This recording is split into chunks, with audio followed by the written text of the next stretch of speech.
بسم اللہ الرحمن الرحیم فصل یجب غسل ظاہر لحیۃ القصۃ فی اصح ما یفتى به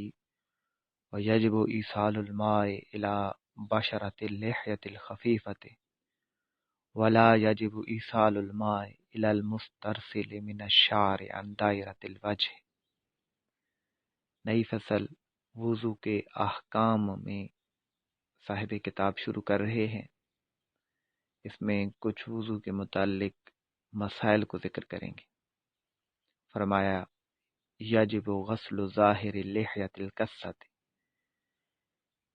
واجب ہے دھونا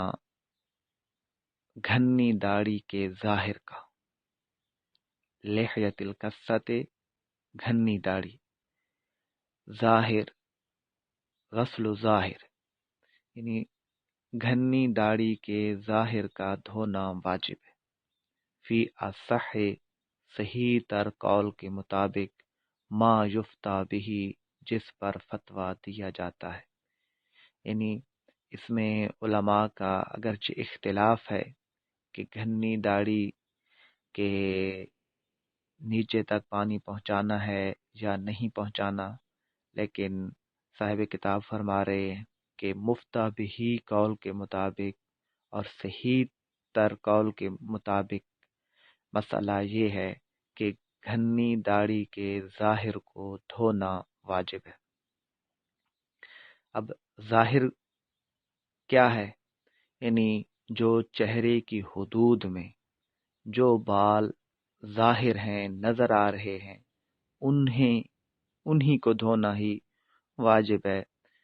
بالوں کے نیچے رخساروں کو، ٹھوڑی کو دھونا یہ ضروری نہیں ہے۔ یعنی گھنی داڑھی کے ظاہر سے مراد جو چہرے کی حدود کے اندر بال داڑھی کے نظر آ رہے ہیں، جو سامنے ہیں، یعنی درمیان والے بالوں تک پانی پہنچانا اور ان کو دھونا وہ نہیں، جو ظاہر ہیں، جو منہ پر نظر آ رہے ہیں، انہیں دھونا واجب ہے۔ وَيَجِبُ إِيصَالُ الْمَاءِ إِلَى بَشَرَةِ اللِّحْيَةِ الْخَفِيفَةِ، اور واجب ہے پانی پہنچانا إِلَى بَشَرَةِ جلد تک، کھال تک، اللِّحْيَةِ الْخَفِيفَةِ خفیف داڑھی کی، یعنی پتلی داڑھی کی جلد تک پانی کا پہنچانا واجب ہے۔ یعنی دو صورتیں ہیں مردوں کے لیے، یہ خصوصی طور پر مسئلہ ہے کہ جن مردوں کی داڑھی ہو، اب اگر داڑھی پتلی ہے، پتلی سے مراد یہ کہ داڑھی کے نیچے سے اس کی جلد نظر آ رہی ہے، تو یہ داڑھی پتلی ہوگی، خفیف ہوگی، اور اگر ایسی داڑھی ہے تو نیچے جلد تک پانی کا پہنچانا واجب ہوگا، ضروری ہوگا۔ اور اگر داڑھی گھنی ہے، یعنی اس کے بالوں کے نیچے سے جلد نظر نہیں آ رہی، کھال نظر نہیں آ رہی، رخسار وغیرہ نظر نہیں آ رہے، تو پھر ایسی صورت میں ظاہر بالوں کو دھویا جائے گا۔ وَلَا يَجِبُ إِيصَالُ الْمَاءِ إِلَى الْمُسْتَرْسِلِ مِنَ الشَّعْرِ عَنْ دَائِرَةِ الْوَجْهِ، اور واجب نہیں ہے ایصال الماء پانی کا پہنچانا واجب نہیں ہے، إِلَى الْمُسْتَرْسِلِ لٹکے ہوئے، من الشعر بالوں میں سے لٹکے ہوئے بالوں تک، لٹکے ہوئے بالوں تک، ان دائرۃ الوجہ جو چہرے کے دائرہ سے ہوں، یعنی چہرہ کے دائرے سے لٹکے ہوئے بالوں تک پانی کا پہنچانا واجب نہیں ہے۔ یعنی ایسے بال، داڑھی کے ایسے بال جو چہرے سے لٹکے ہوئے ہوں، گردن کی طرف ہوں، سینے کی طرف ہوں، تو ان بالوں تک پانی کا پہنچانا ضروری نہیں ہوتا۔ یعنی داڑھی کے متعلق 3 مسئلے بتائے۔ پہلا یہ کہ اگر داڑھی گھنی ہو تو داڑھی کے ظاہر تک پانی داڑھی کے ظاہر کو دھونا واجب ہوگا، ضروری ہوگا۔ اور اگر داڑھی پتلی ہے تو پھر داڑھی کے نیچے کھال تک پانی کا پہنچانا ضروری ہوتا ہے۔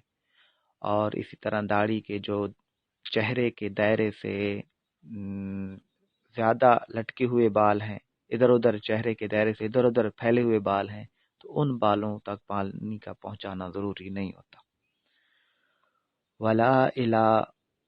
من کتم من الشفتین عند الانضمام۔ اب ایک اور مسئلہ بتایا، ولا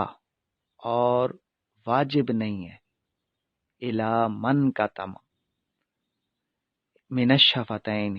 عند الانضمام، کہ جو جگہ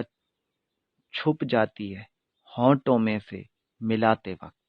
یعنی عمومی طور پر عام طور پر جب ہونٹوں کو بند کریں اور بند کرتے وقت جو ہونٹوں کا حصہ چھپ جاتا ہے، یعنی جو ہونٹوں کا حصہ منہ کی طرف ہوتا ہے اور عام طور پر جب بند کریں تو چھپ جاتا ہے، تو ہونٹوں کے اس حصے تک پانی کا پہنچانا واجب نہیں ہوتا۔ پیچھے فرمایا تھا نا ولا یجب ایصال الماء الی المسترسل، یہاں فرمایا ولا الی من کتم، یعنی ولا یجب ایصال الماء الی من کتم من الشفتین عند الانضمام، عمومی طور پر ہونٹ بند کرتے وقت ہونٹوں کا جو حصہ چھپ جاتا ہے اس تک پانی کا پہنچانا واجب نہیں ہوتا۔ ولو ان ضمت الاصابع او طال الظفر فغطی الانملۃ او کان فیہ ما یمنع الماء کعجین وجب غسل ما تحتہ۔ اب ایک اور مسئلہ بتایا کہ ولو ان ضمت الاصابع، کہ اگر انگلیاں مل گئی ہوں، انگلیاں آپس میں کوئی دو انگلیاں، کوئی بھی ہاتھ کی دو انگلیاں آپس میں مل گئی ہوں، اس طرح کے پانی ان کے درمیان نہ جا سکتا ہو، یعنی ان کے اندر پانی نہ جا سکتا ہو، یا دوسری صورت یہ کہ او طال الظفر، یا ناخن لمبے ہو گئے ہوں اور اتنے لمبے ہوئے ہوں کہ فغطی الانملۃ، کہ ان ناخنوں نے انگلیوں کے سروں کو ڈھانپ لیا ہو، ناخن اتنے بڑے ہو گئے ہوں کہ انہوں نے انگلیوں کے سروں کو ڈھانپ لیا ہو، او یا پھر کان فیہ ما یمنع الماء، یا ناخنوں کے اندر کوئی ایسی چیز ہو، او کانا فیہ، یا ناخنوں کے اندر کوئی ایسی چیز ہو، ما یمنع الماء، جو پانی کو روکے، یعنی پانی کو انگلیوں کے سروں کو دھونے سے روکے، کعجین، جیسا کہ آٹا۔ ان تین پہلے صورتیں بتائیں، ایک یہ کہ اگر انگلیاں مل چکی ہوں، اتنی انگلیاں ملی ہوئی ہوں کہ نیچے تک پانی نہ پہنچ سک رہا ہو، یا ہونٹ بڑے ہو گئے ہوں کہ انہوں نے انگلیوں کے سروں کو ڈھانپ لیا ہو، یا ناخنوں کے اندر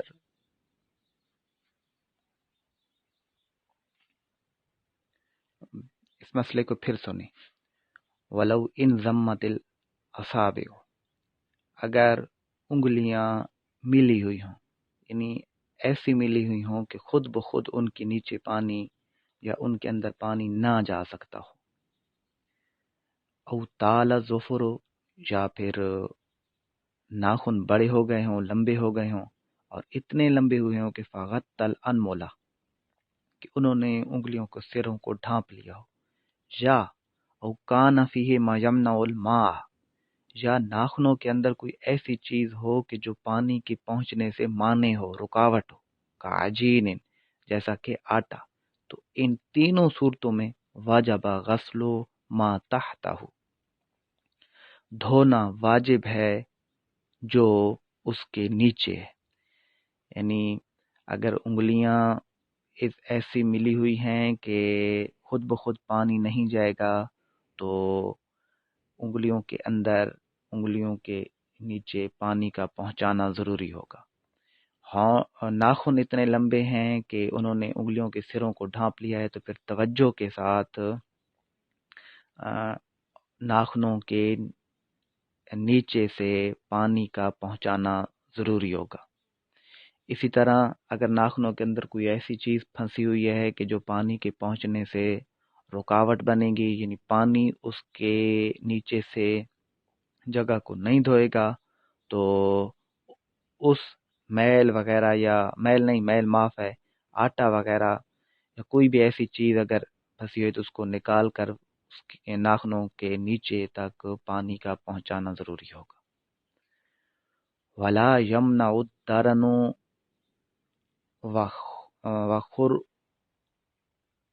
وخر البراغیث ونحوها، اور لا یمنع الدرن، اور میل، ناخنوں کا جو میل ہے وہ مانے نہیں ہے، یعنی مانے نہ ہونے کا مطلب یہ ہے کہ وہ پانی کے لیے رکاوٹ نہیں بنتا اور وہ معاف ہے۔ وخر البراغیث، اور مچھر کی بیٹ، ونحوها، اور اس طرح کی چیزیں، یعنی مکھی، مچھر وغیرہ کی جو بیٹ ہے یہ بھی معاف ہیں اور یہ بھی پانی کے پہنچنے سے مانے نہیں ہوتی۔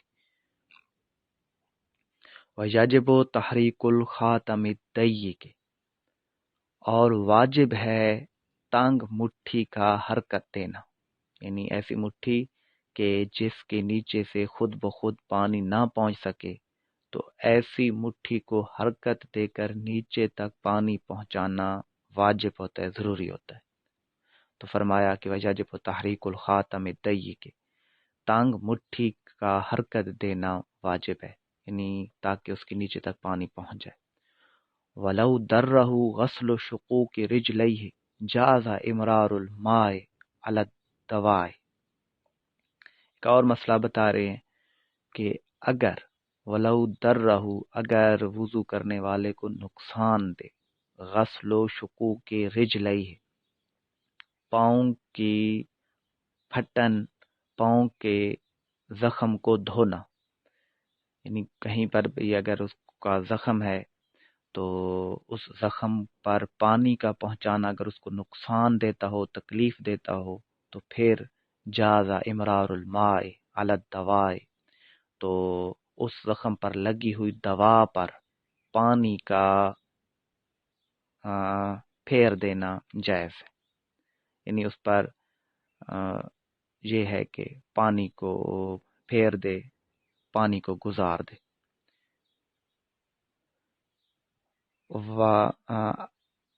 ایسی دوا الذی وضعہ فیہا، کہ اس دوا کو اس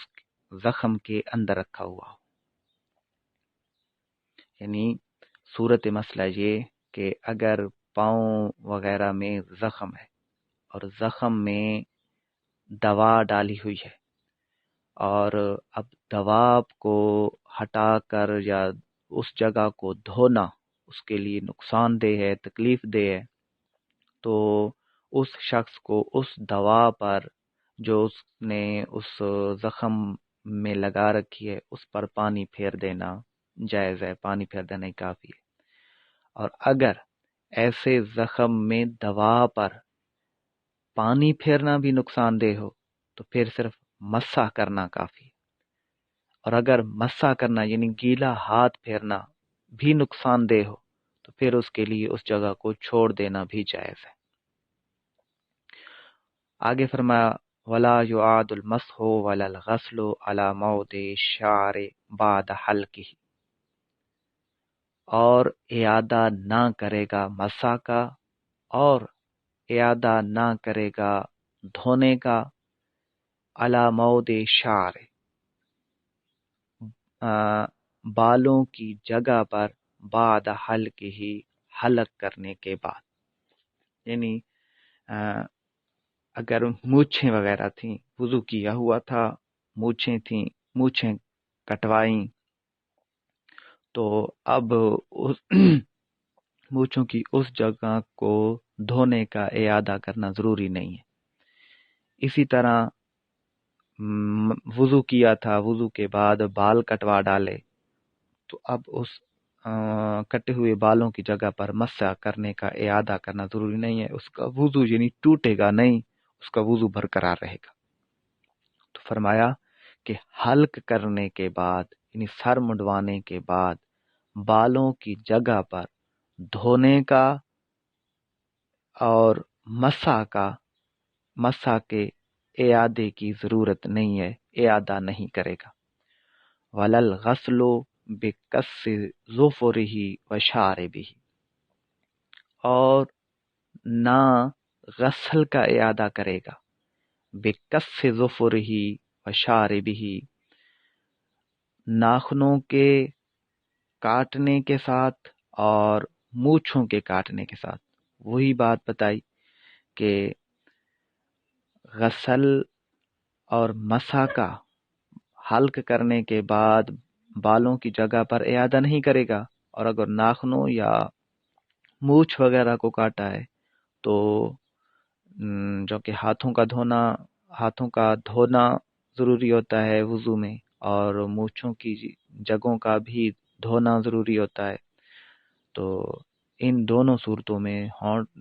ناخن کاٹنے یا مونچھ کاٹنے کی صورت میں غسل کا اعادہ وہ نہیں کرے گا۔ واللہ اعلم بحقیقت الکلام۔